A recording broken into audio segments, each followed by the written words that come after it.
Hey everybody, Tom here. I'm back. Today I wanted to talk about the film career of Gilbert Gottfried. You may have unfortunately heard of his passing a couple weeks ago. Generation liking Karate Kid because that died out. Oh, jeez. Gilbert Gottfried is dead. Oh, man. Yeah. Really?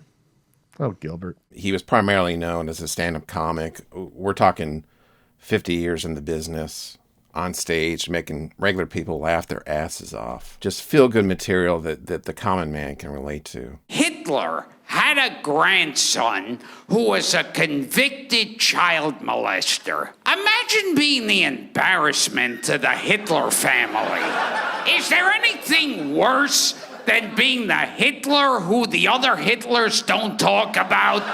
He also excelled in the roast format, which is where comedians get together to celebrate another comedian's career by gently ribbing them. It's not true that Bob Saget raped and killed a girl in 1990. Have any proof that Bob Saget raped and killed a girl in 1990? Go right to the police. And then there were his many mainstream talk show appearances where Gilbert showcased his ability to comedically think on his feet. Did you learn to jerk off yourself, or did someone teach you? I went to a very expensive school in Europe to learn how to jerk off. How do you know you've come? Yes, how do I know I've come? I usually am notified in the mail. They send me a picture with Ed McMahon in the corner, and he says, "You may have already come." Have you had any homosexual experiences?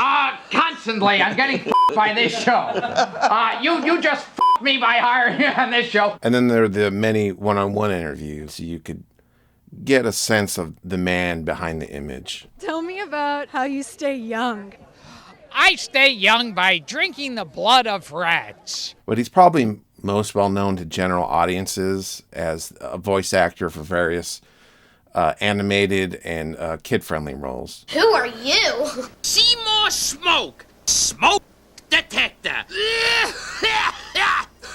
He's even had roles in music videos. Oh, come in and sit down. So nice of you to come here and dress for the meeting, too. And then there were the many television parts where Gilbert had a reoccurring character that developed over multiple episodes and even seasons. Free! That's my favorite four-letter word.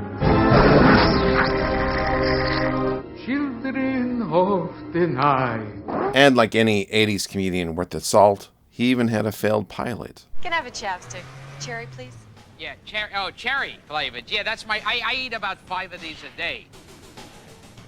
Or you might remember Gilbert from his many Howard Stern appearances. We're talking over 100. You know, where Howard and Gilbert talked about various taboo subjects of the day, but did so with grace and humanity. It must have been weird when, like, this lady was driving you home, Gilbert, and she starts, giving you Holocaust stories. I want to take a nap in the back of the car, and she's telling me about the Holocaust. Parents in Auschwitz, it just made me... They were not in Auschwitz, you idiot. I'm sorry. My father was in Dachau. And I want to see you weighing 80 pounds. He does. Yeah. Hey, in that case, I apologize. They had the wrong camp. Oh, God. I cannot believe it. Was it Treblinka? I really feel bad now. Treblinka, you idiot. You can't even pronounce it right. Dachau. It's not Dachau. It's Dachau. How come Amy doesn't have me over? He's a virgin. He's very frustrated in his life because he's never had a woman. He doesn't know, he will never. Why don't you sleep with him? Well, I tell you one thing, Howard. I'd rather go through the Holocaust than sleep with him. Okay? He even had his own podcast where Gilbert and his guest used the long-form audio format to get into deep, nuanced conversations about the most important things in life. Richard Simmons as Ted Williams. That's amazing. It's Paul Lynde as Babe Ruth. I'm gonna hit a home run for you, kid. Before you die in the hospital, I'm gonna hit a home run. Holy shit. He's even appeared in documentaries like The Aristocrats, where fellow comedians discuss his stage presence with respect and awe. And that's my cat eating. He's a hungry little bastard. Not a great joke so far as I'm concerned. On the other hand, hear Gilbert Gottfried tell a joke like that, it's a Picasso. The father starts f***ing his wife. The wife starts jerking off the son. The son starts going down on the sister. The sister starts fingering the dog's asshole. He's even the subject of his own documentary entitled Gilbert, where you get to see his day-to-day interaction with his family and his many adoring fans. Your podcast is my favorite thing every week. Thank you. Nice meeting you. Very fun. Thank you. Great show. Thank you. You're very good on stage. Oh, thank you. Heil five. Thank you. Actually, I got a joke for you. Oh, Why did Michael Jackson get divorced twice? Oh, why? Came home with crayon on his collar. Well, it's not the worst thing the Nazis have done. But ultimately, I'm here today to talk about his film work. I've been kind of doing a deep dive on his filmography, and it really struck me how he would come in for a scene and really deliver the laughs. You know, just shove in some laughs. Shove them in there. Like, for example, a movie has a role that has yet to be filled. You know, let's say a loud, squinty Jewish stereotype. You know, you could hire a real actor and sure they'll, have dramatic shading and pathos and, blah, blah motivation. But they're not going to deliver the funny the way Gilbert Gottfried can. And probably can't even squint worth the shit either. Do you own a black Mercedes-Benz license plate number CRL507? That's my wife's car. That's not my car. That's She has 25 unpaid parking tickets. It's under my name, but it's my wife's car. No, bitch! He's played a lot of other characters that also sit behind a desk and just yell at people.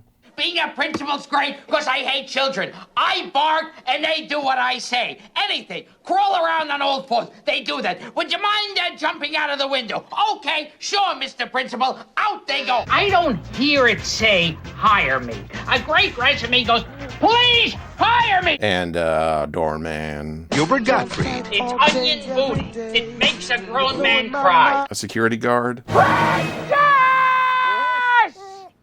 You slut! Even an animal lover, just like me. It's the wrong. I hope that little bitch gives you rabies. I told you never to call her! And of course, an overly loud and pushy salesman. What does it do? What does the brush wizard do? Is it a brush that brushes wizards? If you have a wizard that's dusty, do you brush it? No. It's a lint brush. It's a toothbrush. It's a dog brush, and it's a hairbrush. Many of these films did actually play in theaters, believe it or not. But you do have like some of the direct-to-video titles, like a Silk Degrees from 1994.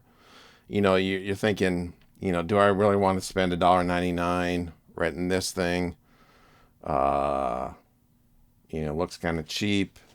And then you check out the back, and this his little mug's on there, so you're like, well, at least I'm getting a scene of some goddamn comedy. We're not doing Citizen Kane here. We're doing commercial television. We're selling tampons and toothpaste. Don't complicate it by thinking about it. Then there are the TV movies, like the Sci-Fi Channel stuff.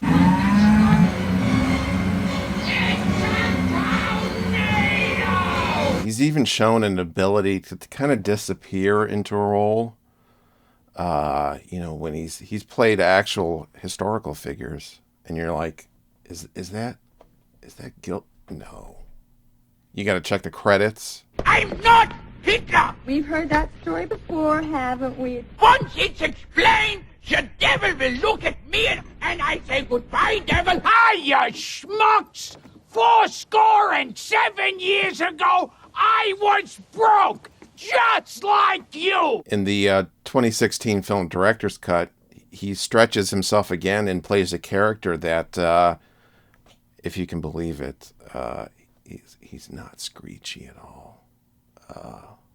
Or mostly not screechy. So really, people doubt his range, but I don't know. I don't see where they're coming from. The murder site is next door. You follow the yellow tape and the brown shoes. That's Gilbert Gottfried. He was in Problem Child 2. He's also not what I would call a physical specimen, but he has also dabbled in the physical comedy once in a while. And for some of his roles, the joke is just that they cast Gilbert Gottfried. For example, the film, little scene film Rock Story. There's a scene where they're auditioning for a lead singer, and it's really not going well. And of course, Gilbert Gottfried comes in, and that's the joke. You gotta make me a rock star. I ooze sex. I ooze it. I just can't help it. And one of his biggest roles in terms of screen time is the 2009 kid-friendly adaptation of Jack and the Beanstalk, where Gilbert plays a goose. Who's the turkey? I'm a goose. Why is that so hard for people? Going through and watching all these movie clips, you may start to get the idea that Gilbert was not super judicious when selecting movie scripts. And yeah, I mean, to put it a different way, if you remember that Meatloaf song, I would do anything for love, but I won't do that. You could take out the word love, substitute the word scale, and then you kind of get the idea. And the rest of it, you can we'll just forget about that. I mean, she has like 18-inch nails. Yeah. And they curve around. Like, what if she has to shit on a plane? Does she take them off on a plane? Like, how long is she going to be in the fucking bathroom on a plane? I was in that movie, shit on a plane. I gotta take a shit on this motherfucking plane. What are you, out of your mind? Every magician has a rabbit. You damn dirty ape! I'm not gonna use this unless I absolutely have to. And I have to. If I had to pick Gilbert's finest role, I would go with his turn as shock jock DJ Johnny Crunch in the 1990 film Adventures of Ford Fairlane, starring Andrew Dice Clay, directed by Rennie Harlan.